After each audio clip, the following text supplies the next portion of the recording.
I'm going to document this here because I don't know where else to document it. My husband's a disabled veteran.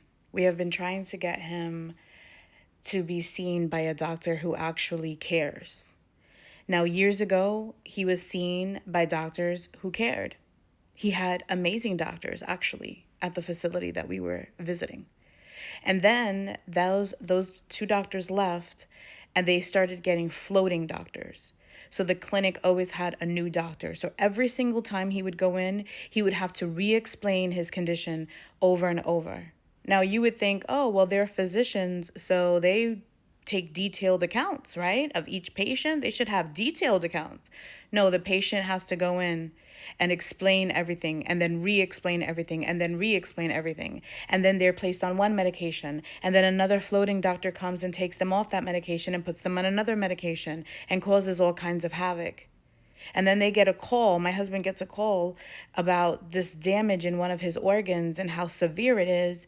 But then when he wants to go and take action, no one calls him back.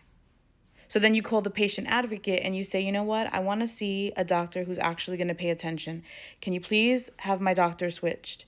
Yes, we'll take your information and we'll get back to you within 7 business days. Now, if a patient advocate doesn't get back to you within 7 business days, call us back. And it's just this repetitive circle and on it goes. And that's what happens with veterans. You know, we got so many things going on in the United States, so I'm not really trying to complain. I understand we got a lot of stuff going on. But if people can't do their jobs, then they should find a new one. Because we have disabled veterans who need help and they're not getting it. Now, I am a praying woman, and so I'm always constantly praying that God, His will be done, and that God would lead us in what we need to do next. But sometimes the system and working with the VA is just, it's the worst for veterans, disabled veterans especially. My heart goes out to it. And then I'm not going to get into the caregiving.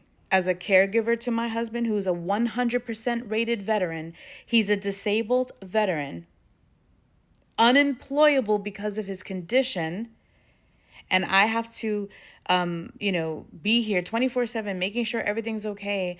It's a lot for caregivers, and you would think that people would understand that as well. They don't. They don't. So that's just my rant for today, because I'm a human being, and when I get off the phone with the VA, I just want to throw my laptop across the room. That's how I feel right now.